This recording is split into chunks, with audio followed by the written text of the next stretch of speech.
Alright, here we go. What's up, everybody? It's been a while. Inuyasha81 here. Um, so, there's been some developments in my life.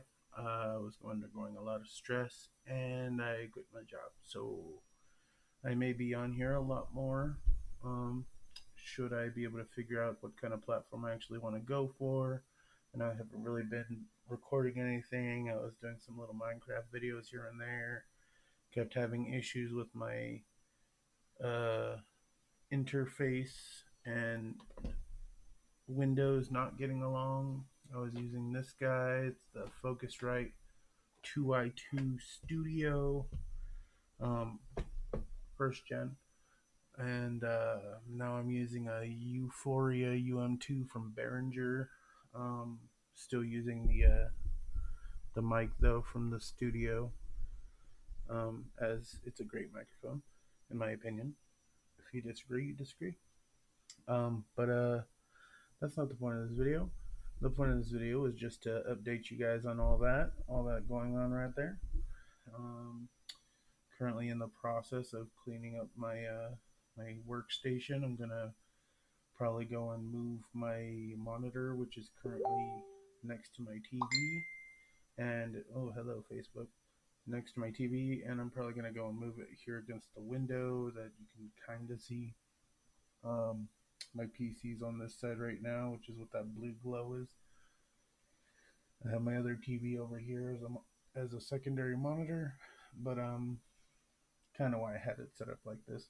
But this little ledge right here, my desk is an L-shaped desk, and there's just I don't feel quite as comfortable right here, so I'm thinking about mixing it up, putting the monitor over on this side, seeing how that works out. If I don't like it, I'll end up moving everything back, but largely it's me wanting to free up as much desktop space as I can.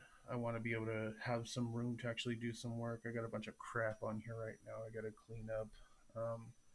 Just been going through my stuff, throwing out any trash that I can come across that I won't need, going through and finding stuff that I forgot I had, and yeah.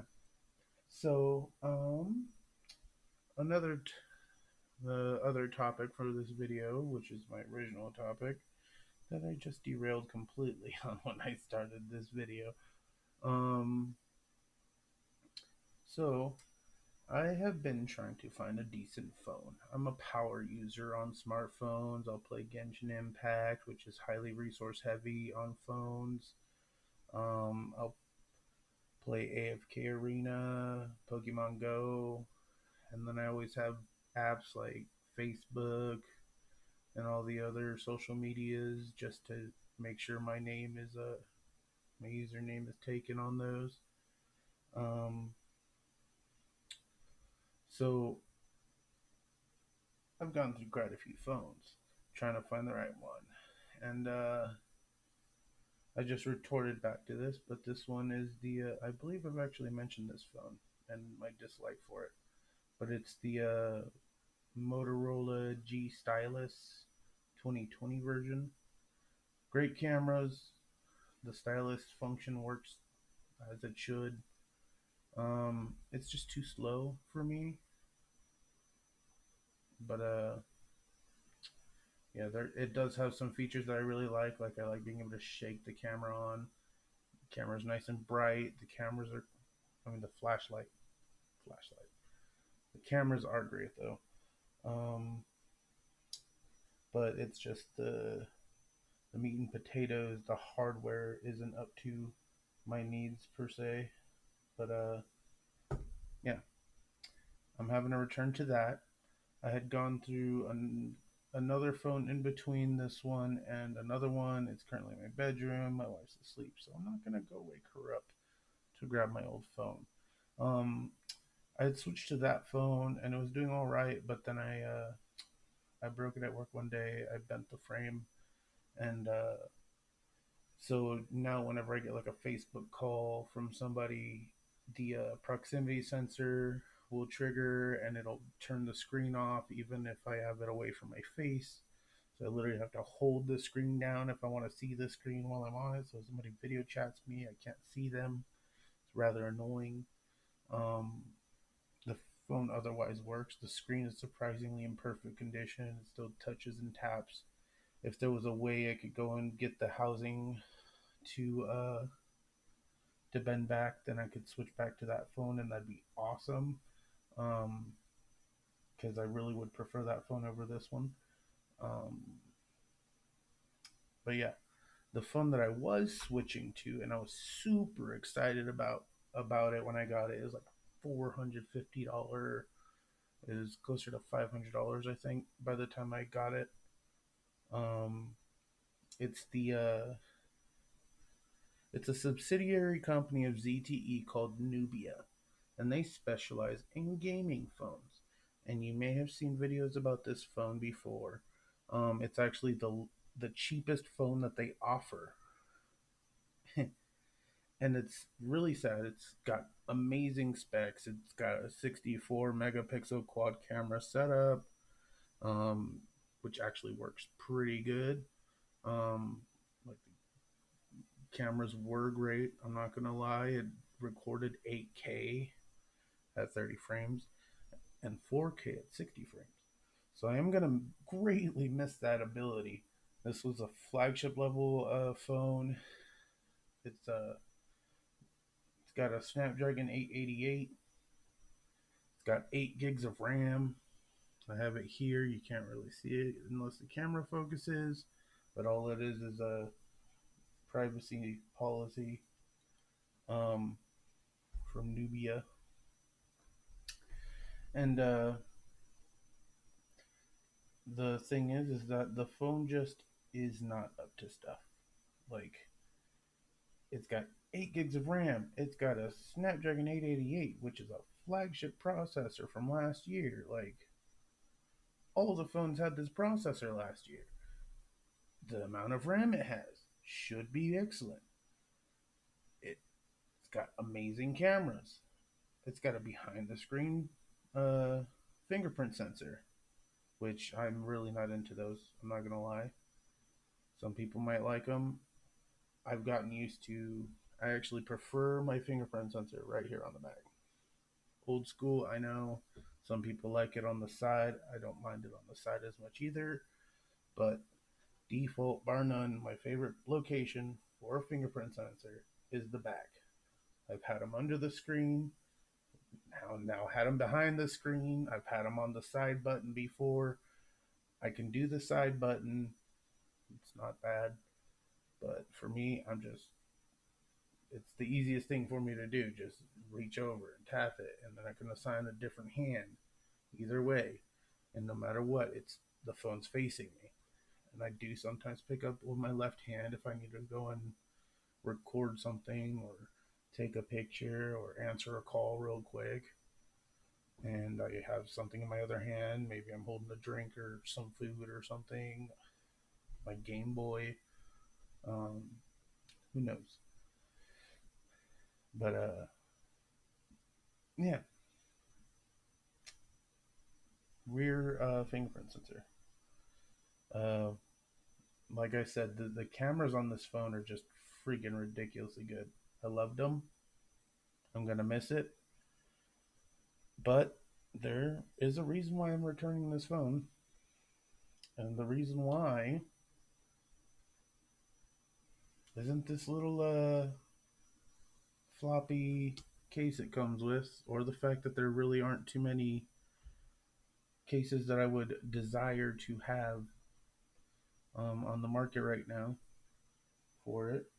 Um, it's got super fast charging. I think it's like 30-watt fast charging.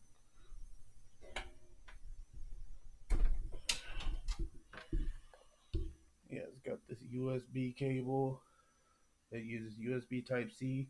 I didn't even get to the point where I would try seeing if I could do HDMI over USB C. And it is a USB 3.0 phone, so it should technically be capable of doing so. Came with a little headphone dongle because the phone does not have a headphone jack built in. For some people, that's like, oh no, the worst thing ever. For me, I'm like, I use Bluetooth for everything. I don't care anymore. I got my Galaxy Buds, and they work fine for me, and I'm happy with that. So yeah, gotta go and wind this up, put it back in the box. We'll worry about that later. Gorgeous phone. Gorgeous phone. I think it looks really pretty. A little bit too much branding going on in my opinion, but whatever. You get a case, you're not going to see the back of the phone anyway. To me, that's like the most moot point of a phone anymore. Is that, and having the centered notch hole. Not it's not a little clutchy grippy thingy. It's a hole punch. There we go. It's not a notch. It's a hole punch, but it's in the middle there, and I prefer it right there because it's symmetrical. So this phone has a hole punch on the side, on this side over here, and I don't like it. Don't like it one bit, because when I'm watching a YouTube video and I tap on it and I'm trying to go and adjust the slider back to the beginning of the video, that little hole punch right there will get in my way a lot of the times.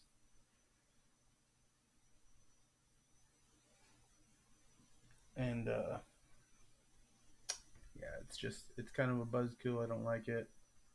But that's just, that's all person's choice. I can get over it since I'm having to send this guy back. Yeah, I mean, I've hyped it up like, ooh, it's such an amazing phone, and honestly, it could be. But the software on this thing, oh my gosh, I cannot express to you how disappointed I am with the software.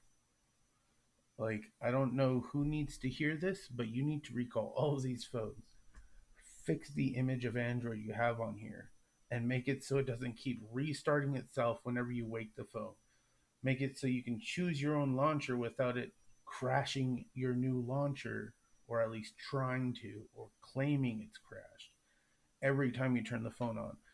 I use Smart Launcher. I don't like the default Android launcher that much. Like, I can use it. I have used it. I just don't like it. I use Smart Launcher. I have my specific way that I set it up, and I love all my features that I have on it. But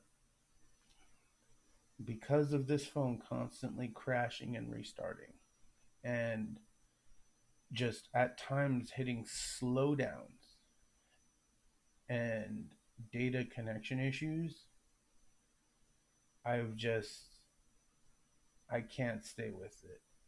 It's got 5G on it, and I wanted to love 5G, like, but because of, I don't know if it's the area where I'm at or what, or if it's just because T-Mobile's 5G is a lie, which it very well may be.